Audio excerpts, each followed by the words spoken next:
ಅಂಜಲಿಯನ್ನ ಹತ್ಯೆ ಮಾಡಿ ತಲೆಮರೆಸಿಕೊಂಡಿದ್ದಂತಹ ಆರೋಪಿಯನ್ನ ಪೊಲೀಸರು ಹೆಡೆಮುರಿ ಕಟ್ಟಿದ್ದಾರೆ ಎನ್ನುವಂತಹ ಮಾಹಿತಿ ಸಿಗ್ತಾ ಇದೆ.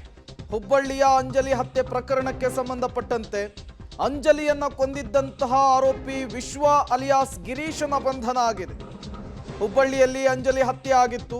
24 ಗಂಟೆ ಕಳೆದರೂ ಕೂಡ ಆರೋಪಿ ವಿಶ್ವ ಅಲಿಯಾಸ್ ಗಿರೀಶನ ಬಂಧನ ಯಾಕಾಗಿಲ್ಲ ಅಂಥೇಳಿ ಇವತ್ತು ದೊಡ್ಡ ಮಟ್ಟದ ಪ್ರತಿಭಟನೆಯಾಗಿತ್ತು. ಕೊಲೆ ಮಾಡಿ ಪರಾರಿಯಾಗಿದ್ದ ಆರೋಪಿ ವಿಶ್ವ ಪೊಲೀಸ್ ಕಮಿಷನರ್ ರೇಣುಕಾ ಸುಕುಮಾರ್ ಈ ಕುರಿತಂತೆ ಮಾಹಿತಿಯನ್ನು ಕೊಟ್ಟಿದ್ದಾರೆ. ಹುಬ್ಬಳ್ಳಿಯಲ್ಲಿ ಅಂಜಲಿ ಹತ್ಯೆಯನ್ನ ಮಾಡಿ ಅಲ್ಲಿಂದ ಆತ ಹುಬ್ಬಳ್ಳಿಯ ಬಸ್ ನಿಲ್ದಾಣಕ್ಕೆ ಬಂದಿದ್ದ, ಅಲ್ಲಿಂದ ಅಪ್ಸ್ಕ್ಯಾಂಡ್ ಆಗಿದ್ದ, ತಲೆಮರೆಸಿಕೊಂಡಿದ್ದ. ಆತನನ್ನ ಹುಡುಕ್ಲಿಕ್ಕೆ 2 ವಿಶೇಷ ತಂಡಗಳನ್ನು ಕೂಡ ರಚಿಸಲಾಗಿತ್ತು. ಈಗ ಸಿಗ್ತಾ ಇರುವ ಮಾಹಿತಿ, ಪೊಲೀಸ್ ಕಮಿಷನರೇ ಕೊಟ್ಟಿರುವಂತಹ ಮಾಹಿತಿ, ಆರೋಪಿ ವಿಶ್ವ ಅಲಿಯಾಸ್ ಗಿರೀಶನನ್ನ ಹೆಡೆಮುರಿ ಕಟ್ಟಿದ್ದಾರೆ ಎನ್ನುವಂತಹ ಮಾಹಿತಿ ಸಿಗ್ತಾ ಇದೆ. ಈ ವಿಶ್ವ ಅಲಿಯಾಸ್ ಗಿರೀಶ ಅಂಜಲಿಯ ಸಹಪಾಠಿ ಕೂಡ ಆಗಿದ್ದ.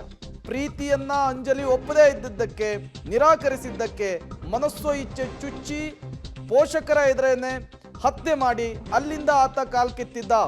ಆಟೋದಲ್ಲಿ ಬಂದು 2 ನಿಮಿಷದಲ್ಲಿ ಕೊಲೆ ಮಾಡಿ ಅಲ್ಲಿಂದ ನೇರವಾಗಿ ಬಸ್ ಸ್ಟ್ಯಾಂಡ್ ಹೋಗಿ ಅಲ್ಲಿಂದ ತಪ್ಪಿಸಿಕೊಂಡಿದ್ದ ಆರೋಪಿ ವಿಶ್ವನನ್ನ 24 ಗಂಟೆ ಆದರೂ ಕೂಡ ಯಾಕೆ ಅರೆಸ್ಟ್ ಮಾಡಿಲ್ಲ ಅಂಥೇಳಿ ದೊಡ್ಡ ಮಟ್ಟದ ಪ್ರತಿಭಟನೆ ಆಗಿತ್ತು.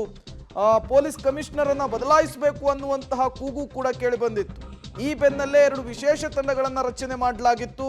ಈಗ ಬರ್ತಾ ಇರುವಂತಹ ಮಾಹಿತಿ, ಅಂಜಲಿಯನ್ನ ಕೊಂದಿದ್ದಂತಹ ಆರೋಪಿ, ಕೊಲೆ ಮಾಡಿ ಪರಾರಿಯಾಗಿದ್ದಂತಹ ಆರೋಪಿ ವಿಶ್ವ ಅಲಿಯಾಸ್ ಗಿರೀಶನನ್ನ ಹೆಡೆಮುರಿ ಕಟ್ಟಿದ್ದಾರೆ, ಲಾಕ್ ಮಾಡಿದ್ದಾರೆ ಹುಬ್ಬಳ್ಳಿ ಪೊಲೀಸರು ಅನ್ನುವಂತಹ ಮಾಹಿತಿ ಸಿಗ್ತಾ ಇದೆ.